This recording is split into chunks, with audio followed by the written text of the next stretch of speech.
Let's talk about sexual behavior, a topic rarely discussed, yet one of the most important. Sex education, where it all begins. For most students, sexual education begins as early as 5th grade. If this is the case, then why is there an increased amount of pregnancies, HIV, and STDs and STIs amongst this age demographic? So let's dive deeper into one of these issues, HIV. Did you know that 1 out of 7 people are living with HIV and don't even know they have it? Individuals are diagnosed with HIV between the ages of 18 to 29. To narrow in on this, there are 8,879 Americans between the ages of 15 and 24 that are newly diagnosed each year. So what about STDs and STIs? 1.5 million people under the age of 25 have been diagnosed with chlamydia, gonorrhea, or syphilis within the last year.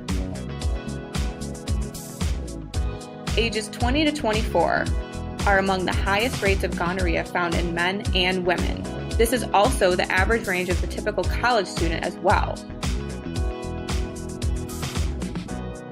Did you know that only 59% of men actually report using contraceptives during intercourse? So how can we protect ourselves? In college, both men and women average 5 sexual partners within the time they attend college. This does not include the rate of indirect exposure, which is the degree a person has been exposed to by their partner's sexual past. So here are some birth control options that won't break the bank. The patch is 91% effective if used correctly. The pill is 91% effective if taken on a regular schedule. And the shot is 94% effective if administered once a month. Each of these options are considered cost-effective, reliable, and are the least invasive. There are 3 main categories of resources: counseling, testing, and education.